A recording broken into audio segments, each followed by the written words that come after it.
Banorët e lagjes Kosturli në Rapez janë të izoluar për shkak të autostradës.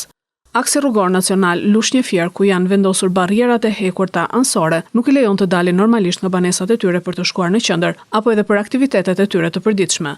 Duke marrë shkas nga aksidenti me vdekje 3 ditëve më parë, banorët kërkojnë të gjendet një zgjidhje nga ana e shtetit, sepse ata nuk dërgojnë dot fëmijët në shkollë, as nuk dalin vetë, pasi janë të detyruar të kalojnë në autostradë, ku sipas banorëve kanë gjetur vdekjen deri tani 4 banorë të fshatit. Pardi e vdik njeri, e vrahur. Ku të veme, aja asas 50 pon të rrugë nuk ka. Është për turp një. Ne na kanë mbyllur si fshat ata. Na kanë izoluar.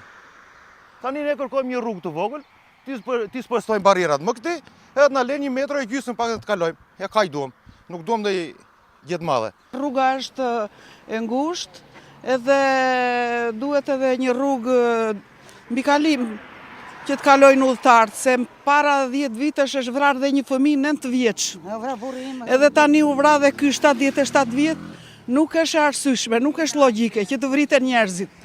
Kemi gjithë fëmijët që janë të fshatit, të cilët duan të kalojnë, të shkojnë te shkolla që është pothuajse 1 kilometër e gjitha, detyrohen që kalojnë në autostradë. Asnjëri nuk merr masa, kemi folur dhe me komunën dhe me bashkinë. Asnjëri nuk do t'ja di, asnjëri nuk vjen të shikojnë. Vinë të gjithë ditën e zgjedhjeve, fushatën, afrohen, thonë për probleme, për ujin, për këto. Ndërsa për rrugën asnjëri nuk flet. Qofse shkon 100 metra aty, shikon rrugën gropa. Çdo gjë këtu është në përfundim e sipër. Ndihemi shumë të rrezikuar. Këtu në fshat ton kanë 4 veta, 2 djem nga Rabza, fshat, edhe një nip qej 9 vjeç në shkollë, edhe një kushuririn para 3 ditëve. Se ne s'kemi rrugë fare, jemi të izoluar si fshat.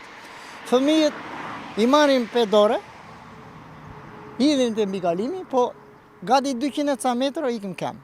Ne i drejtohemi bashkisë Lushnjë për një rrugë këtu në fshatin Kosturli, sepse ne nuk kemi rrugë dytësore këtu për të dalë në fshatin Rapez.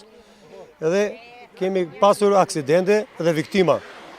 I pari kam qenë unë. Para 1 viti jam aksidentuar, më ka lënë në xhate të shtrirë makina dhe jam me 10 hekra, me 10 vita në kem. Edhe jam i paaftë akoma për punë. Kam 3 fëmijë, 3 vajza. Ato janë në shkollë, të 3-ja.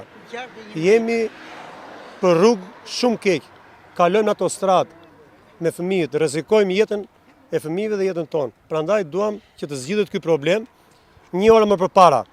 Janë më pak se 1 kilometër rrugë dytësore që i veçon nga jeta normale këta banorë në Rapez, ku edhe pse ju është premtuar, asgjë nuk ndodh.